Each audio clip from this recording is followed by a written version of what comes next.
Nous allons passer au tennis à la case, mes amis. Benoît Paire. Benoît Paire est en demi-finale du tournoi de Tokyo. Le Français a battu l'Australien Nick Kyrgios en 3-7. Il est donc en demi-finale face à Kei Nishikori. Et s'il passe cet obstacle, déjà redoutable, il pourrait retrouver en finale Stan Wawrinka, le Suisse. Alors Benoît Paire, pour parler de Benoît Paire, on va donner la parole à Benoît Mélin. Faut-il vraiment mettre une pièce sur Benoît Paire dans cette rencontre? Bonsoir mon cher Benoît. Une pièce? Mais je joue pas pour une pièce, moi, bande de pinces. Hein? Surtout que pour l'instant, l'étalon d'Avignon, il a touché le jackpot à Tokyo. Hein?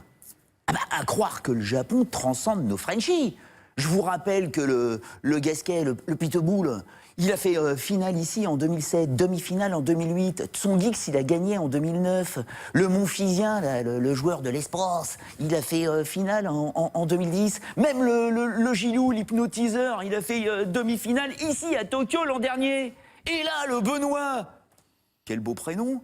Le Benoît, grâce à son parcours tokyoïte, est sûr et certain, d'ores et déjà, de se retrouver au minimum 29e joueur mondial lundi prochain.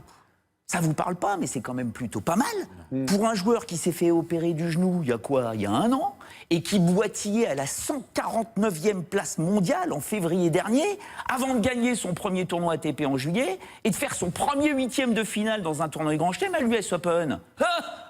Ça te blinde la confiance quand même, tout ça. Du coup, ici, à Tokyo, il sort Dimitrov, Baghdatis et Kyrgios, tous en 3-7.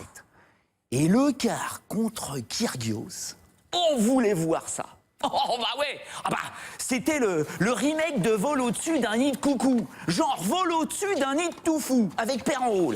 Que du talent pur, du surdoué. Mais attention, hein, du fragile, du surdoué qui se fissure. Sauf qu'il était bien colmaté de partout, le Benoît.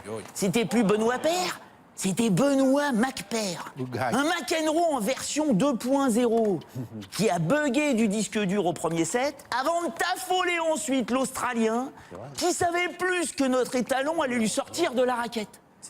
À force, il lui a désordonné le tennis. Il lui a confusionné le mental jusqu'à ce que le Kyrgios craque complètement.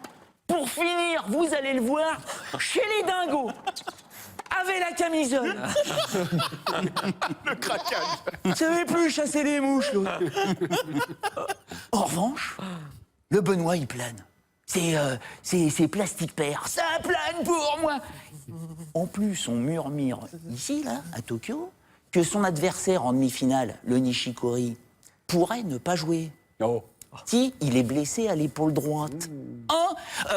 Ce qui est plutôt bon à prendre, hein, vu que le Benoît a la fraîcheur d'un sushi périmé.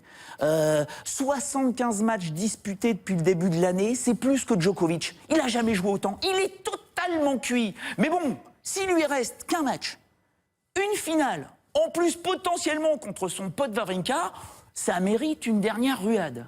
Et avec un étalon... tu vois, mais tranquille du neurone, tout est possible. Ok. On se revoit lundi quand même. Hein. Sur le tout est possible.